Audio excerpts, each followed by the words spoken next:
ఆదిలాబాద్ జిల్లాలో నాగోబా జాతర తొలి పూజకు శ్రీకారం చుట్టారు మెస్రం వంశీయులు. ఆచారం సాంప్రదాయబద్ధంగా పూజలతో పాదయాత్రను ప్రారంభించారు. ఈ జాతరకు అధికార హోదా కల్పించడంతో ఏటా ఘనంగా నిర్వహిస్తున్నారు.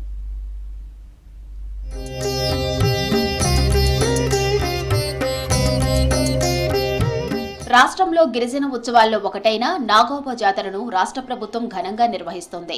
ఆదిలాబాద్ జిల్లాలో నాగోబా జాతర ఏర్పాటులో మెస్రం వంశీయులు నిమగ్నమయ్యారు. ఇంద్రవెల్లి మండలం కేస్లాపూర్లో ఈ నెల 10న మురాడి ఆలయంలో పూజలు నిర్వహించారు.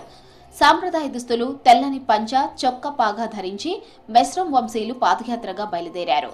వీరు మెస్రం వంశీయుల ప్రధాన గ్రామాల మీదుగా జన్నారం మండలంలోని కలమడుగు దగ్గర ఉన్న గోదావరి నదికి చేరుకుంటారు. బట్టగూడ నుండి వడగాం నుండి అట్లా బస చేస్తూ 7 ముఖంలో మేము అక్కడ గంగాకు చేరటం జరుగుతుంది. 17 తారీఖు రోజు మేము అక్కడ గంగా తనం చేసి గంగా పవిత్రమైన జలం అక్కడ పూజ చేసి తీయటం జరుగుతుంది. ఈ నెల 17న నదిలో గంగా జలాలను మట్టి పాత్రల్లో సేకరిస్తారు మెస్రం వంశీయులు. మట్టి పాత్రలను వస్త్రంతో కట్టి గంగా జలాలతో ఈ నెల 27న ఇంద్రవెల్లికి చేరుకుంటారు. 28న పుష్య అమావాస్య ప్రారంభ కడియల్లో మహాపూజతో నాగోబా ఉత్సవాలు మొదలవుతాయి. 5 రోజుల పాటు జరగనున్న వేడుకల్లో ఆదివాసీలు నాగోబాను దర్శించుకుంటారు. కోరికలు నెరవేరిన భక్తులు ఈ ఏడాది మొక్కులు చెల్లిస్తారు.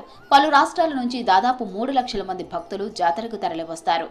నాగోబాది పవిత్రమైన గంగాజలం తోటి అభిషేకం చేసి 28 తారీఖున మంగళవారము అయితే అభిషేకం చేసి పూజ ప్రారంభిస్తాం. మరియు అదే రోజు మా కొత్త కోడలకు భేటీలు ప్రారంభిస్తాం. భేటీలు తర్వాత మళ్ళీ ఏమంటే వేరే రోజు పెరుసాపేన్ పూజ ఉంటుంది, బాంట్న పూజ ఉంటుంది. అక్కడి నుంచి మా జాతర ప్రారంభమైంది. రాష్ట్రంలో జరిగే గిరిజన జాతరల్లో అతిపెద్ద రెండవ జాతర నాగోబా. మెస్రం వంశ గిరిజనులతో పాటు ఇతర గిరిజన తెగల వారు జాతరలో నాగోబా ఆలయానికి వచ్చి మొక్కులు సమర్పించుకుంటారు. ఏటా పుష్య అమావాస్య నుంచి జాతర ఉత్సవాలను నిర్వహించడం ఆనవాయితీగా వస్తుంది. సమీప గ్రామాల ప్రజలు కాలినడకన వచ్చి నాగోబాను దర్శిస్తారు. అనాదిగా వస్తున్న ఆచారం నాగోబా జాతరను అధికార హోదా కల్పించడంతో ప్రతి ఏటా ఘనంగా నిర్వహిస్తున్నారు. గత ఏడాది నాగోబా ఆలయాన్ని సీఎం రేవంత్ రెడ్డి సందర్శించారు. నాగోబా ఆలయ అభివృద్ధికి కార్యాచరణ రూపొందించాలని దేవాదాయ శాఖను ఆదేశించారు. సమాజం సుభిక్షంగా సస్యశ్యామలంగా ఉండాలని ఆదివాసీలు తమ ఆరాధ్య దైవాన్ని ప్రార్థిస్తారు.